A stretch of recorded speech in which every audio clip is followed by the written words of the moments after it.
dalili za kukuta makopo za kuongea peke yake au za kuona mtu anasononeka sana, hapana. Mfano mojawapo ni hili tatizo tunalozungumzia leo, huwezi kuziona hizo dalili. Tatizo tunalotaka kuzungumzia leo ni anxiety disorder au wasiwasi uliokithiri. Sasa kuna maneno ambayo ningependa tuyajue ya Kiingereza chake na Kiswahili chake ili kuweza kuelewa vizuri. Kuna kitu kinaitwa phobia. Phobia hicho ni Kiingereza. Kiswahili ni tukisema kwa Kiingereza pia phobia ni intense fear, yaani uoga uliokithiri. Lakini kuna neno linaitwa fear kama fear. Fear ni hofu. Na tukisema anxiety maana yake ni wasiwasi. Sasa anxiety disorders ziko za aina nyingi sana. Na kwa Kiswahili anxiety disorder ni ugonjwa wa akili unaohusisha wasiwasi uliokithiri. Sasa wasiwasi, Mungu ametumbia wasiwasi. Katika hali ya kawaida wasiwasi unatusaidia kupambana na maisha ya kila siku. Wasiwasi unatusaidia kutafuta hela ili tuweze kupata chakula, ili tuweze kupata matibabu. Bila wasiwasi hatuwezi kuwa na spirit za kutafuta, za kuhangaika na maisha. Lakini wasiwasi unapokithiri, then tunashindwa kutafuta maisha katika hali ya kawaida. Na hapo ndipo tunasema huu ni ugonjwa. Kwa hiyo wasiwasi uliokithiri ni ugonjwa wa akili ambao unaitwa anxiety disorder. Sasa kuna magonjwa ya aina nyingi yanayohusisha wasiwasi uliokithiri. Ugonjwa mmojawapo ni wasiwasi wa jumla au tunaita generalized anxiety disorder. Aina ya pili tunaita wasiwasi wa kijamii au ugonjwa wa wasiwasi wa kijamii ambao tunaita social anxiety disorder kwa Kiingereza. Lakini kuna panic attack disorder, tunasema shambulio la hofu. Shambulio la hofu kwa ghafla tunaita panic attack disorder. Lakini kuna separation anxiety disorder, yani wasiwasi wa kutengana. Yani sio kutengana ile labda mume na mke kuachana au mchumba na au wachumba kuachana, hapana. Yani ile mtu labda let's say mtu anataka asafiri au mtu anatoka asubuhi nyumbani kwake anakwenda kazini, lakini anakuwa na wasiwasi wa kutengana na ule mtu anayemwacha nyumbani. Au mtoto anakuwa na wasiwasi wa yeye kwenda shule kwa sababu anamhofia mtu anayebaki nyumbani au anamhofia yule mtu anayeenda kazini. Hiyo inaitwa separation anxiety disorder. Lakini kuna phobias, ambao katika phobias tumesema ni hofu. Kuna hofu ambayo ya specific, yani specific phobia, yani hofu ya kitu fulani tu. Kwa mfano mtu anaogopa nyoka tu kupindukia, anaogopa nini tu. Lakini kuna phobia nyingine inaitwa agoraphobia, hofu ya kuona kuwa na wasiwasi sehemu ambayo ni vigumu, wanaona ni vigumu yeye kuweza kuescape kitokea hatari. Sasa nizungumzie hizo kwa ujumla moja baada ya nyingine.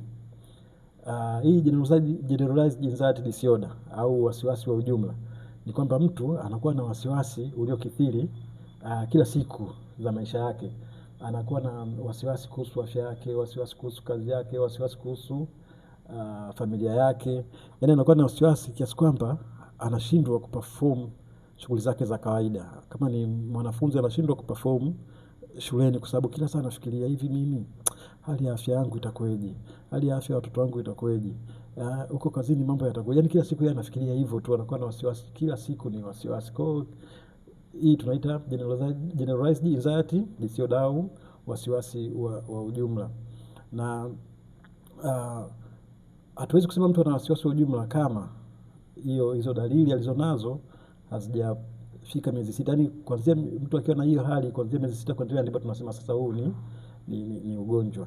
Kabla hajafikisha huo muda bado tunaweza tukaamini kwamba ni process tu ambayo mtu bado hajafikia kuwa na ugonjwa wa akili. Kwa hiyo kutoa huyu mtu saa nyingine mapigo yake yanaenda haraka muda mwingi, mara nyingi ana sweat bila sababu yoyote, anza kawa anasikia kizunguzungu mara kwa mara, lakini akifanya vipimo hakuna shida yoyote. Na hiyo inakuwa ni hali yake ya kila siku. Hiyo tunaita generalized anxiety disorder au wasiwasi wa ujumla.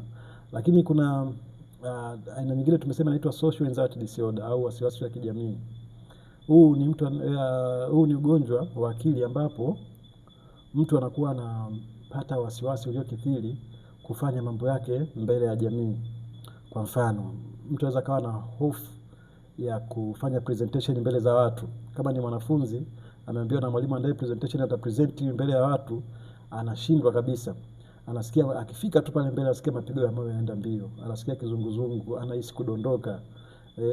Na hii sio presentation tu mbele za watu, lakini inaweza kaa issue ya kuandika mbele za watu. Yaani ikitokea naandika kitu alafu wakatokea watu, basi ghafla naanza kuhisi mapigo ya moyo yanaenda haraka, jasho, kizunguzungu, wengine mpaka wana faint kabisa, au mwingine atakula mbele za watu. Nadhani nimeshai kuona hii. Ni mtu anapenda kula peke yake. Ukifuatilia unaweza kukuta ukitokea tu hizo ndo anaishia kula hapo, anakuwa anashiba, yani bila kutaka, anashiba, hawezi kuendelea kula.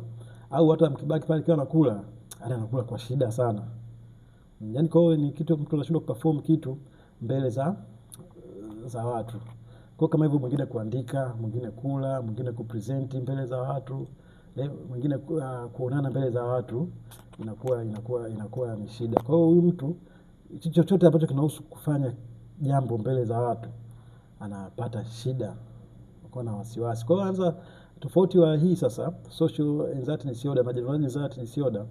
General anxiety disorder yeye muda wote anakuwa na wasiwasi, lakini yule mwenye social anxiety disorder anakuwa na wasiwasi pale tu anapotakiwa kufanya jambo, lakini mbele ya watu au mbele ya jamii, lakini muda mwingine anakuwa yuko okay. Lakini mwenye general anxiety disorder yeye ni muda wote, bila kujali ni mbele ya watu, mbele ya nani, anakuwa na wasiwasi muda wote. Sasa tatizo lingine la wasiwasi uliokithiri tunaita panic attack disorder. Yani panic attack disorder ni panic kama ninavyosema attack ni shambulio. Yani shambulio la hofu. Kuna watu wanapata mashambulio ya hofu. Tumeshasikia mashambulio ya moyo, sasa kuna shambulio la hofu. Na dalili zake zinaendana. Ni shambulio la hofu. Mtu anakuwa na hofu iliyokithiri ya ghafla bila yeye kutarajia. Kwa mfano, na kwa bahati nzuri, sio bahati nzuri, ni bahati mbaya kwa kweli. Hii panic attack disorder, wasiwasi unakuja kwa ghafla bila kutarajia, ni unpredictable.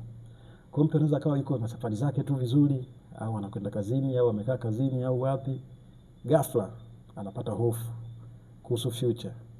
Ghafla anaanza kusikia mapigo ya moyo yanaenda haraka, anasikia ana sweat, anasikia kizunguzungu, anahisi kufa. Na hii hali inajirudia, yani inaweza ikaja leo, ikakaa wiki mbili, ikaja tena, na ghafla hivyo. Ndio maana inaitwa attack, kwa sababu ni panic attack, kwa sababu ni shambulio la hofu la ghafla. Na saa nyingine hakuna sababu ya msingi yoyote ambayo mtu kwamba labda kuna kitu kimemshtua. No. Yani inakuja tu ghafla hiyo hali. Na kwa bahati mbaya hawa watu wamekuwa wakienda hospitali sana kupima. It's well and good kwenda hospitali kupima ili ujiridhishe kwamba hakuna shida. Lakini sasa akienda hospitali anapima vipimo, anapima haya magonjwa ya moyo. Atapima echo, atapima ECG, atapima EEG, atapima yote mambo ya umeme kwenye ubongo, mambo ya moyo, atapima vyote, lakini ataambiwa hana shida. Lakini hali inatokea mara kwa mara. Kwa hiyo ukiona una hali hiyo, umepima, unaambiwa una shida yoyote, lakini unapata hizo dalili za shambulio la wasiwasi la ghafla, yani panic attack disorder, ambazo dalili zake ni hizo. Unapata mapigo ya moyo kwenda haraka, unasikia kizunguzungu ghafla, unapata hofu ya maisha, unapata hofu, unahisi unakufa muda wowote. Fikiria kuhusu panic attack disorder. Na hii panic attack disorder huwa inakuja kwa dakika kadhaa. Sana inadumu kwa muda wa dakika 10 mpaka 30. Haikai muda wote. Kwa hiyo inadumu muda wa dakika 10 mpaka 30 hapo, alafu inapotea. Kwa hiyo inakuja kama mawimbi ya bahari. Inakuja taratibu, inapandisha kasi, alafu inashuka, inapungua yenyewe. Na kuna namna ambayo tunatibu hizi. Ukiwa na hiyo issue unaweza tukawasiliana. Matatizo mengine ya wasiwasi uliokithiri ni separation anxiety disorder. Kuna watu ambao wenyewe wako vizuri tu muda wote, lakini napotokea sasa nahitaji kuondoka, kuachana naye, yani sio kuachana naye kimapenzi au nini, yani ile tumekaa hapa sasa, labda nataka niende zangu kazini, inaweza ikawa yule anayebaki au mimi naondoka ndo nina hiyo shida. Kwa hiyo naweza nikaa napata shida kuondoka. Naondoka hivi, huyu mtu namwacha atakuwa salama kweli? Naondoka naacha watoto wangu atakuwa salama? Kwa hiyo huko niliko nakwenda muda wote nakuwa na wasiwasi. Kwa sababu tu ya kuacha watu nyumbani au kumwacha mtu sehemu fulani, au nimesafiri naenda kikazi sehemu, hiyo tunaita separation anxiety disorder. Kwa hiyo unaweza kukuta una mtoto kila siku hataki kwenda shule, lakini kumbe ana hii separation anxiety disorder. Kila ikifika muda wa kwenda shule, lakini akiwa nyumbani vizuri, mnakaa vizuri, mnafanyaje, mnaongea vizuri, mnaenjoy, lakini swala la kuondoka wewe au yeye kuondoka linakuwa gumu sana kwenye separate, yani separation anxiety disorder. Lakini kuna matatizo mengine ya wasiwasi wa kisiri tunaita phobia. Phobia sasa ziko za aina mbili sana sana, specific phobia na agoraphobia. Agoraphobia hii ni mtu unakuwa na wasiwasi maeneo ambayo unahisi ni hatari kwako, na uhatari huo ni kwamba unafikiria hivi, ikitokea hatari hapa sasa hivi nita escape vipi? Au unaweza kawa labda uko uwanja wa mpira, uko peke yako, unafikiria hivi, hapa niko peke yangu, what will happen ikitokea jambo, mbona niko peke yangu? Au mwingine kwenye basi unafikiria hivi, hapa tukipata ajali inakuwaje? Sasa au mafikirio inawezekana yanawakuta watu wengi, lakini sasa ikifika hatua sasa nyingine mtu anaweza hadi akaruka, kumbe alikuwa na ile hofu. Yani ikifika hatua mpaka watu wanaona hauko katika hali ya kawaida, hiyo tutasema hii ni ugonjwa. Kwa hiyo agoraphobia ni yule hofu ya mtu anapokuwa kwenye mazingira anayohisi ni vigumu yeye kuescape, yani kuweza kuondoka ikitokea jambo gumu. Kwa hiyo ni watu ambao hawawezi kulala peke yao, kwa sababu anahitaji. Kwa hiyo mtu hata akisafiri akienda peke yake somewhere, anaweza kujikuta anafanya vitu vya ajabu kwa sababu tu anahitaji support ya kwenda. Watu ambao hawawezi kulala peke yake, yani katika maisha yake atakaa kama amepanga chumba, atatafuta mtu awe anaishi naye, vitu kama hivyo, atatafuta mtu awe anaishi naye mpaka atakapoolewa au atakapooa. Na mume wake akisafiri au mke wake akisafiri, inamwia vigumu sana yeye kulala peke yake chumbani, kwa sababu anafikiria afisa chumbani, ukitokea jambo la hatari mimi nitafanyaje? Tunaita agoraphobia. Lakini kuna specific phobias. Kwa mfano mtu mwingine anaogopa kinyonga tu, mwingine anaogopa nyoka tu, mwingine anaogopa nge. Kuogopa hivyo vitu ni sahihi kabisa, kwa sababu Mungu alitufanya tuwe na wasiwasi tuweze kukabiliana na athari. Lakini ikitokea mtu, kwa mfano jambo nyoka kapita hapa, yani mtu ameruka na kupiga makelele ambayo sio ya kawaida, ujue hiyo ni wasiwasi usio kawaida, kwa sababu unasababisha mpaka unazua taharuki. Ujue hiyo ni wasiwasi uliokithiri. Aina nyingine za